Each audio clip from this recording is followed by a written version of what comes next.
पर 4 घंटे तक इस प्रेस कॉन्फ्रेंस को टाला गया है तो देखिए इस सिक्के के दो पहलू हैं।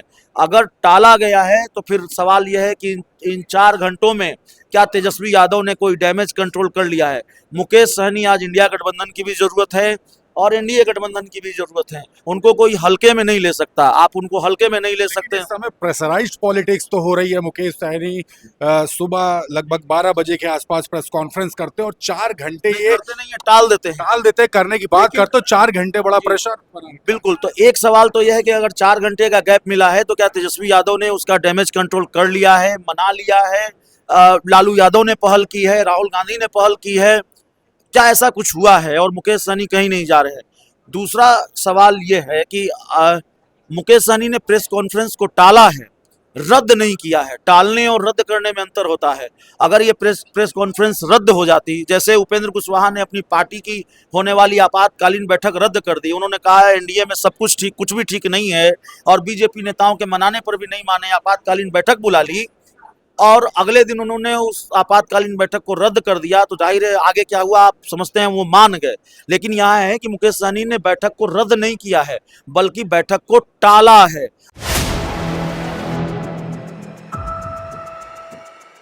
4 PM न्यूज नेटवर्क में आप सभी का स्वागत है। मैं हूं क्षितिज कांत। ये दूसरी अपडेट है। आपने देखा एक प्रेस कॉन्फ्रेंस दोपहर में होने वाली थी, वीआईपी पार्टी को प्रेस कॉन्फ्रेंस स्थगित कर दी गई और 4 बजे फिर एकला चलो फॉर्मूले पर एक प्रेस कॉन्फ्रेंस और आयोजित की जा रही है। और इस 4 घंटे में क्या कुछ हुआ और क्या कुछ घमासान मचा, इस पर भी बात करेंगे। और इंडिया गठबंधन में बहुत देर से तमाम सवाल खड़े हो रहे हैं। पिछले चुनाव की बात करें तो उस समय प्रेस कॉन्फ्रेंस, जो संयुक्त प्रेस कॉन्फ्रेंस थी, उसमें वीआईपी पार्टी के प्रमुख मुकेश सहनी उठकर चले गए थे। और इस बार भी आपको दिखा दूं, पीछे आप बैनर देख लेंगे तो इसमें भी कोई प्रमुख चेहरे नहीं हैं, सिर्फ सिंबल लगे हुए हैं पार्टी के। तो आप समझ सकते हैं कोई प्रमुख चेहरे ना होना भी एक बड़ा सवाल खड़ा करता है। हमारे साथ ज्यादा बात करने के लिए अभिषेक मिश्रा हैं, 4 PM बिहार के तेज तर्रार रिपोर्टर। सर, तमाम चीजें सामने बात हो रही है और बैनर पे पीछे कोई भी बड़ा चेहरा नहीं है।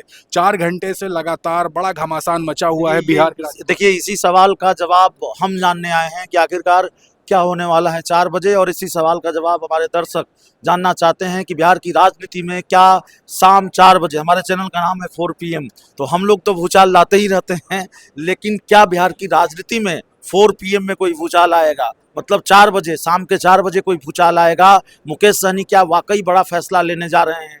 देखिए क्षितिज, जब हम लोगों ने बात की थी, इससे पहले जब हम लोग बात कर रहे थे तो इसी पटना के मौर्या होटल के बाहर बात कर रहे थे।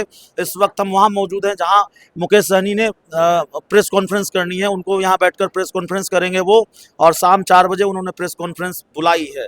12 बजे ये प्रेस कॉन्फ्रेंस होनी थी, प्रेस कॉन्फ्रेंस टल गई और इस 4 घंटे में जो सियासी तापमान जो बढ़ा है उसकी चर्चा उसी को लेकर सवाल है कि इन 4 घंटों में आखिरकार क्या हुआ है। ये जो 4 घंटे का गैप है, ये जो चार घंटे बीते हैं, ये इन 4 घंटों में मुकेश सहनी ने क्या सेटिंग की है, मुकेश सहनी की किसके साथ डील हुई है, मुकेश सहनी मान गए हैं या नहीं माने हैं।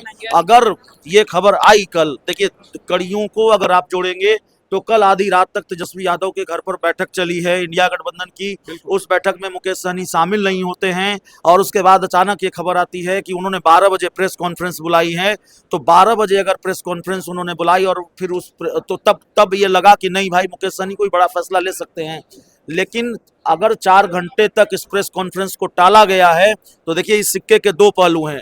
अगर टाला गया है तो फिर सवाल यह है कि इन 4 घंटों में क्या तेजस्वी यादव ने कोई डैमेज कंट्रोल कर लिया है। मुकेश सहनी आज इंडिया गठबंधन की भी जरूरत है और एनडीए गठबंधन की भी जरूरत है। उनको कोई हल्के में नहीं ले सकता, आप उनको हल्के में नहीं ले सकते। इस समय प्रेशराइज्ड पॉलिटिक्स तो हो रही है। मुकेश सहनी सुबह लगभग 12 बजे के आसपास प्रेस कॉन्फ्रेंस करते और 4 घंटे ये करते नहीं है, टाल देते करने की बात करते हो। 4 घंटे बड़ा प्रेशर। बिल्कुल, तो एक सवाल तो यह है कि अगर 4 घंटे का गैप मिला है तो क्या तेजस्वी यादव ने उसका डैमेज कंट्रोल कर लिया है, मना लिया है, लालू यादव ने पहल की है, राहुल गांधी ने पहल की है, क्या ऐसा कुछ हुआ है और मुकेश सहनी कहीं नहीं जा रहे हैं। दूसरा सवाल ये है कि मुकेश सहनी ने प्रेस कॉन्फ्रेंस को टाला है, रद्द नहीं किया है। टालने और रद्द करने में अंतर होता है। अगर ये प्रेस कॉन्फ्रेंस रद्द हो जाती, जैसे उपेंद्र कुशवाहा ने अपनी पार्टी की होने वाली आपातकालीन बैठक रद्द कर दी, उन्होंने कहा है एनडीए में सब कुछ ठीक, कुछ भी ठीक नहीं है, और बीजेपी नेताओं के मनाने पर भी नहीं माने, आपातकालीन बैठक बुला ली और अगले दिन उन्होंने उस आपातकालीन बैठक को रद्द कर दिया, तो जाहिर है आगे क्या हुआ आप समझते हैं, वो मान गए।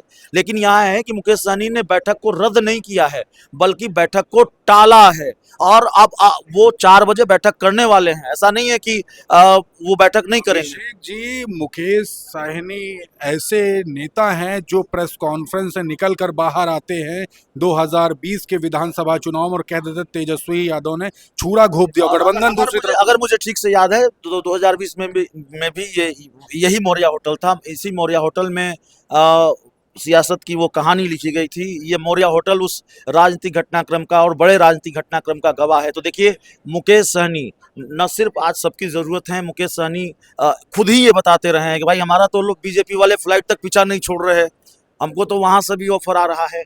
2 दिन पहले उनका एक इंटरव्यू हमने देखा, उन्होंने कहा कि भाई उनसे पूछा गया, जाहिर है पूछे जाएंगे, अगर आप नाराज चल रहे हैं तो ये सवाल आपसे पूछा जाएगा कि क्या आप किसी दूसरे खेमे में जा रहे हैं।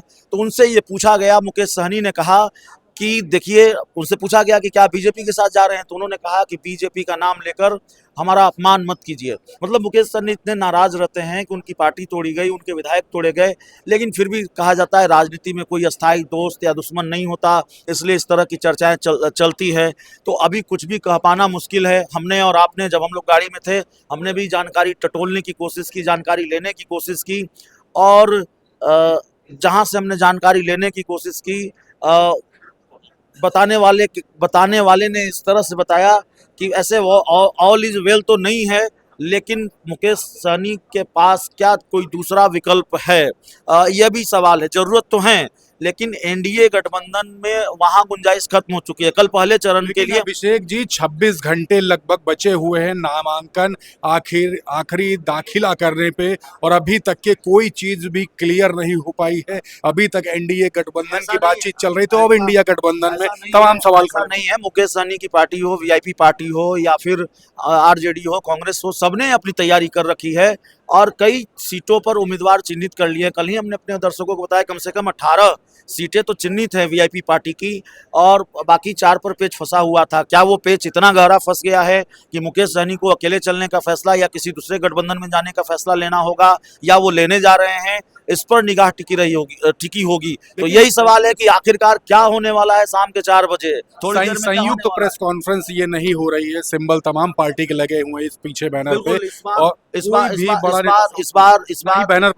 इस बार बिहार राजनीति की रवायत से इतर चल रहा है। और आप देखिए, अभी 1 घंटे मुकेश सहनी की प्रेस कॉन्फ्रेंस में बाकी है। जरा हम अपने कैमरा सहयोगी से दिखाएं क्या तस्वीर है पटना के मौर्या होटल की। वीआईपी पार्टी के कार्यकर्ता, मुकेश सहनी के समर्थक, वीआईपी पार्टी के नेता और मीडिया का जमावड़ा 1 घंटे पहले से है इस मौर्या होटल में, और इस सवाल का जवाब तलाशने की कोशिश करने वाले हैं हम लोग कि मुकेश सहनी क्या फैसला लेते हैं, और वो हम आप तक पहुंचाने वाले हैं। तो जाहिर तौर पर देखिए, ये अपने आप में बड़ा सवाल है कि क्या 2020 में जो हुआ वही होने जा रहा है, मुकेश सहनी क्या वही करने जा रहे हैं, और एक सवाल है कि उधर क्या गुंजाइश बची हुई है, क्योंकि एनडीए गठबंधन में आज ही जनता दल यूनाइटेड ने अपने सीटों की दूसरी लिस्ट जारी कर दी। चिराग पासवान भी सिंबल बांट रहे हैं, भारतीय जनता पार्टी भी लगातार लिस्ट जारी कर रही है, और कल आखिरी दिन है पहले चरण के नामांकन के लिए। तो आज का दिन बहुत महत्वपूर्ण है, और जाहिर है मुकेश सहनी अगर अलग होने का भी फैसला लेते हैं तो अलग होने का फैसला आसान नहीं रहा होगा, क्योंकि अब तो चाहे कोई भी राजनीतिक दल हो, उसको कुछ ही घंटों में फैसला लेना है, आज ही फैसला लेना है। औपचारिकताएं बाकी, अगर आप फैसला नहीं लेंगे तो कल तो आखिरी दिन है, आपको कल नामांकन करना ही करना है। जहां पेच फंसा है, या आपको तय कर लेना है कि भाई हमको कल नामांकन करना है कि नहीं करना है, हमको पहले चरण के चुनाव के लिए उम्मीदवार उतारने हैं कि नहीं उतारने हैं। तो इसलिए देखिए, कोई अभी ये कह देना जल्दबाजी होगी कि एनडीए से वो अलग ही हो रहे हैं, या माफ कीजिएगा इंडिया गठबंधन से अलग ही हो रहे हैं, लेकिन जो संकेत मिल रहे हैं, जो स्थिति परिस्थिति नजर आ रही है, वो इस बात की तरफ इशारा करती है कि शायद जो उपेंद्र कुशवाहा ने कहा था अपने गठबंधन के लिए, ऑल इज नॉट वेल या it's not well to NDA, तो इंडिया गठबंधन में भी कमोबेश यही स्थिति है। और मुकेश सहनी शायद बहुत नाराज हैं, इतने नाराज हैं कि बैठक में शामिल नहीं होते हैं। अब ये प्रेस कॉन्फ्रेंस तो जाहिर है अब हम भविष्यवाणी क्या करें, कहा जाता है हाथ कंगन को आरसी क्या, थोड़ी देर का इंतजार कर लेते हैं और उसके बाद मुकेश सहनी अपनी प्रेस कॉन्फ्रेंस जो बताएंगे वो फिर हम अपने दर्शकों को बताएंगे कि भाई क्या हुआ है 4 बजे। बिल्कुल, तो 4 बजे का इंतजार लगातार चल रहा है, लेकिन वीआईपी पार्टी के दफ्तर में ये पोस्टर एक बड़ा सवाल खड़ा कर रहा है। इस पोस्टर में किसी भी इंडिया गठबंधन के नेता की तस्वीर नहीं है, सिर्फ सिंबल लगाए हुए हैं। और मुकेश सहनी ने पिछली बार जो 2020 का विधानसभा चुनाव था, निकल कर संयुक्त प्रेस कॉन्फ्रेंस से साफ कहा तेजस्वी यादव ने पीठ पर छुरा घोंपा था। क्या कुछ खेल होने वाला है, इस पर चर्चा करेंगे। और ये जो 4 घंटे जिस पर पूरे बिहार की नज़र टिकी हुई थी, 4 घंटों में क्या कुछ होगा, क्योंकि प्रेस कॉन्फ्रेंस टाल दी गई और 4 बजे एक बार फिर से प्रेस कॉन्फ्रेंस होने वाली है। और ये प्रेस कॉन्फ्रेंस संयुक्त नहीं है, अकेले है। तो क्या कुछ होगा, क्या तेजस्वी से बातचीत हो गई है, क्या सबको मना लिया गया है, क्योंकि लगभग 26 घंटे से भी कम का समय बचा हुआ है। नामांकन का अंतिम घड़ी जिसको कहते हैं उस पर चल चुका है बिहार। क्या कुछ होगा, तमाम अपडेट्स आप तक मैं पहुंचाता रहूंगा। जुड़े रहिएगा 4PM न्यूज नेटवर्क के साथ तमाम अपडेट्स के लिए। मैं हूं क्षितिज कांत, कैमरा पर्सन शुभम के साथ 4PM न्यूज नेटवर्क के लिए। धन्यवाद।